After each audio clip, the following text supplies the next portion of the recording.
Cinema புகழ் போன்றவற்றை மட்டுமே மூலாதாரமாக வைத்து எல்லாவற்றையும் ஓரங்கட்டிவிட முடியும் என்று சொல்ல முடியாது. தமிழ்நாட்டு மக்கள் மிகவும் விவரமானவர்கள். அதிலும் புதிய இளைய தலைமுறையை சார்ந்தவர்கள் அரசியல் விழிப்புணர்வு உள்ளவர்களாக இருக்கிறார்கள்.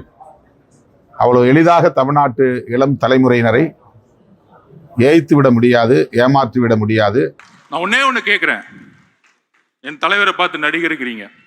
அவர் எப்பயுமே சொன்னார், இப்போ கூட பதிவில், என்னுடைய ஒரே ஒரு கமிட்மெண்ட் இருக்கு, முடிந்தவொடனே என்னுடைய வாழ்க்கை முழுவதும் மக்களுக்காக டிக்ளேர் பண்ணிட்டார்.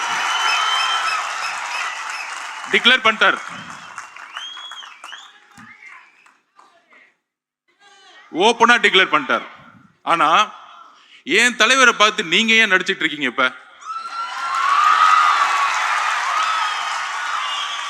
அதுவும் கொஞ்சம் அவர் போடுற பேண்ட் சட்டையை மாத்தி நடிச்சா கூட பரவாயில்ல.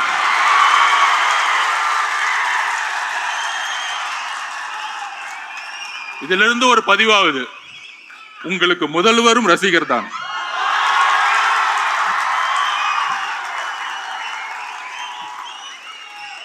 அப்புறம் நம்ம எல்லாம் வந்து அண்ணன் கூப்பிடுவோம், எல்லாரும் அண்ணன் தான் கூப்பிடுவோம். அடுத்த நாள் பார்த்தா வாரிசு, பிறப்பால் பதவி அடைந்தவர் அண்ணன் சொல்லிட்டு பேச ஆரம்பிச்சிட்டாங்க. என்ன நடக்குதுன்னே தெரியல. சோ தூக்கத்துலலாம் இப்ப என்ன நடக்குதுன்னா, ஆளுங்கட்சிக்கு தூங்கும் போது நடக்கும் பொழுது இந்த கூட்டத்தை எப்படி அடக்கிறது? நம்ம மணி சொன்ன மாதிரி இது என்ன களிமண்ணா? ரசிகர் கூட்டம். ஆமாப்பா, இப்படிதான் எம்ஜிஆர் சொன்னீங்க. 77 தூக்கி போட்டாரு, 89 வரைக்கும் வர முடியல. அவர் உயிரோடு இருக்க வரைக்கும் வர முடியல. ஏளனம் பேசுவதை நிப்பாட்டுங்கள், ஒருத்தரை ஒருமையில் பேசுவதை நிப்பாட்டுங்கள். மக்கள் வரவேற்பார்கள். தன்னுடைய தொழிலை, தன்னுடைய பொருளாதாரத்தை தூக்கி எறிந்த தலைவரை வரவேற்பார்கள். ஆட்சியை அமைத்து பொருளாதாரத்தை உருவாக்கக்கூடிய அரசாங்கங்கள் தான் நாம் பார்த்துக் கொண்டிருக்கிறோம். பொருளாதாரத்தை தூக்கி எறிந்த ஒரு தலைவரை நாம் பார்த்துக் கொண்டிருக்கப்படுகிறோம். அதற்கு ஒரு தைரியம் வேண்டும். அந்த தைரியத்துடன் தான் நாமும் நம்முடைய தலைவரும் இங்க இருக்கக்கூடிய மாவட்ட செயலாளர்களும் ஒன்றிய பொறுப்பாளர்களும் ஏன் பூத் லெவல் செக்ரட்டரியிலும் எல்லோரும் ஒரே பயணத்தை நோக்கி செல்ல போகிறோம். தமிழகத்தை கடனில் செலுத்திய மாநிலம். அதிமுக 5 லட்சம் கோடியை விட்டு சென்றது.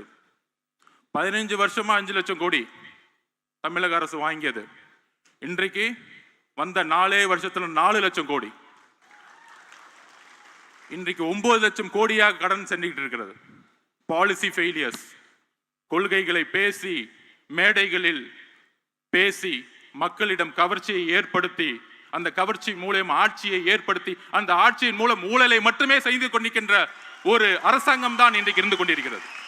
மேம்பட்ட நாடுகளில் ஊழல் எப்படி இருக்குன்னா, வளர்ச்சி ஊழல், பொருளாதாரத்தை உருவாக்குவாங்க, அதுல ஊழல் இருக்கும். இங்க கடனை உருவாக்கி அதுல ஊழல் பண்றாங்க. இதுதான் பிரச்சனை.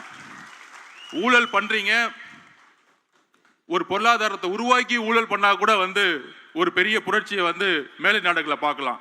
இங்க கடனை உருவாக்கி ஊழலை செய்து கொண்டிருக்கிறார்கள். நம்மளுடைய தலையில எல்லாம் 9 லட்சம் கோடி இருக்கு. இன்னைக்கு 4 வருஷத்துல 4 லட்சம் கோடி. கேட்டா பொருளாதாரம் வளர்ந்துருச்சு, 10 லட்சம் கோடியை கொண்டு வந்துட்டோம். எல்லாமே மீடியா செட்டிங், பக்கா செட்டிங் பண்ற தவிர எதுவுமே தெரியாது.